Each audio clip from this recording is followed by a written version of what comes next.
ओम श्री परमात्मने नमः। श्री संतोषी मातः चरण कमलेभ्यो नमः। मैं प्रभाकर दुबे, पुरोहित श्री संतोषी माता मंदिर चक्रधरपुर, आप सभी को मेरा प्रणाम। आज मैं एकादशी व्रत से जुड़ी महत्वपूर्ण जानकारी आप सभी के समक्ष प्रस्तुत करूंगा, जो आप लोगों के लिए अत्यंत लाभप्रद सिद्ध होगी। यह एकादशी व्रत बहुत महत्वपूर्ण स्थान रखती है। कलिमलहरण मंगलकरण व्रत है यह। जिस तरह पक्षियों में गरुण, नदियों में गंगा और तीर्थों में काशी है, उसी तरह व्रतों में एकादशी है।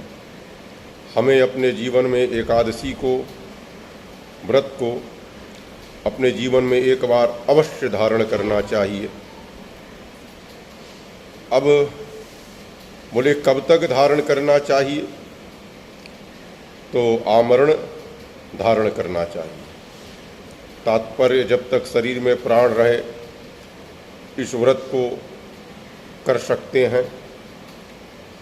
इस व्रत की यह और विशेषता है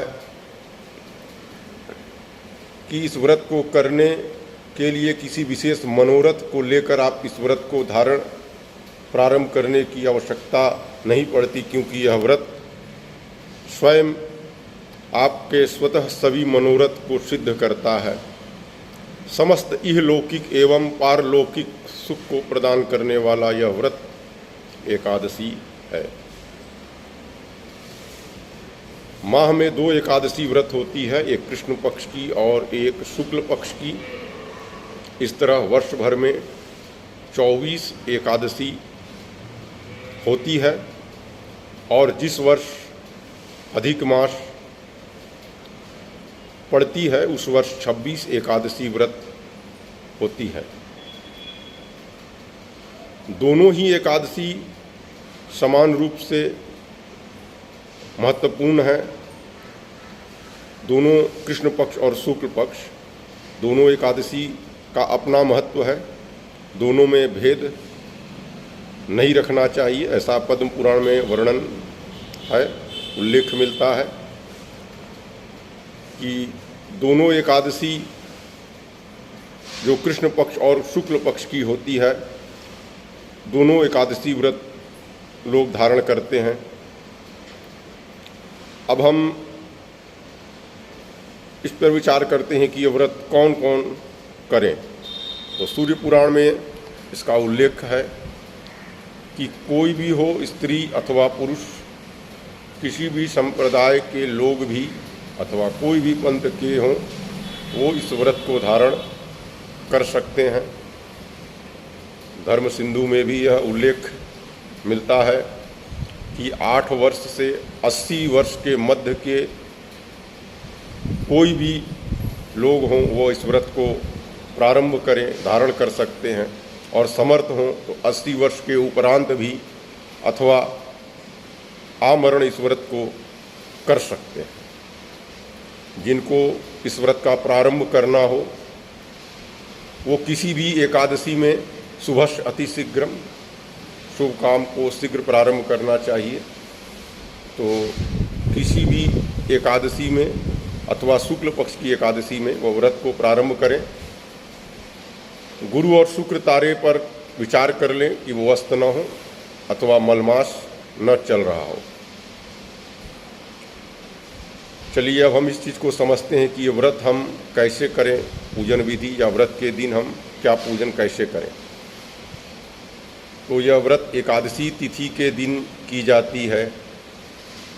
दशमी युक्त एकादशी शुभ नहीं बतलाई गई है, अतः द्वादशी युक्त एकादशी को व्रत रखें और द्वादशी के दिन इस व्रत का पारण करें। एकादशी तिथि में उपवास रहकर पूर्ण रूपेण व्रत को करें।